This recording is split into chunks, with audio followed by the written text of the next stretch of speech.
మనకు decomposing bacteria దొరుకుతుంది. ఎందుకంటే కోకోపిట్ పూర్తిగా కుళ్ళింది మనకు అందుబాటులో ఉండకపోవచ్చు. మనం ఏదైనా సప్లయర్ దగ్గరికి వెళ్ళి తీసుకున్నప్పుడు అది పూర్తిగా కుళ్ళిందో లేదో కూడా చాలామందికి అవగాహన ఉండదు. కానీ మనం దాన్ని కుల్లబెట్టాలి. పూర్తిగా ఒక 10 రోజులు కుల్లబెట్టడం, మగ్గబెట్టడం ఏదైనానండి. దానికోసం మనం మార్కెట్లో డీ కాంప్లెక్స్ అనే పేరుతో ప్రతిభా బయోటెక్ వారిది డీకంపోజింగ్ బ్యాక్టీరియా దొరుకుతుంది. అది ఒక 25 కేజీలు తీసుకోండి. దాన్ని కూడా ఈ మిశ్రమానికి యాడ్ చేయండి.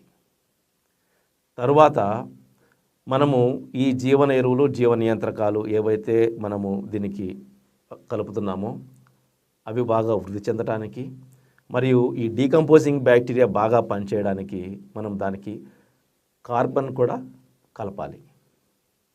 ఈ 20 టన్నుల మిశ్రమానికి ఒక 5 కిలోల కార్బన్ మీకు ప్రతిభా బయోటెక్ వారి కార్బన్ పేరుతోనే దొరుకుతుంది. ఒక 5 కేజీల కార్బన్ తీసుకొని అది కూడా మిశ్రమం చేయండి.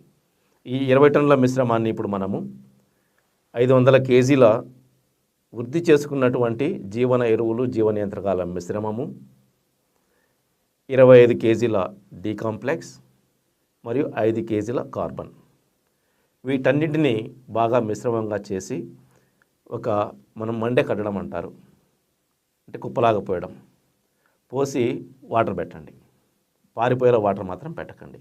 ఒకసారి పెడితే చాలు, ఎందుకంటే అందులో కోకోపిట్ ఉంది కాబట్టి వాటర్ని గట్టిగా పట్టుకుంటుంది.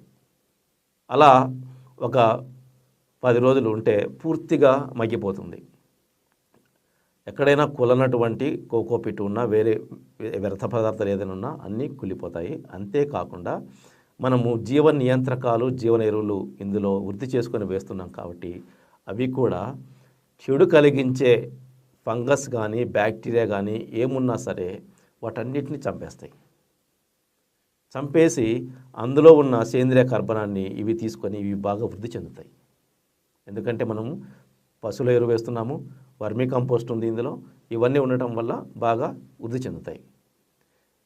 ఈ మిశ్రమంలో ఇంకొకటి అవని అని 40 కేజీల బస్తా దొరుకుతుంది. అవి ఒక 4 బస్తాలు కలపండి. మీరు వృద్ధి చేసుకునేటప్పుడు 500 కేజీల పశువులలో 2 బస్తాలు అవని కలుపుతారు. అది కాక ఇంకొక 4 బస్తాలు అవన్నీ ప్రత్యేకంగా తీసుకోండి.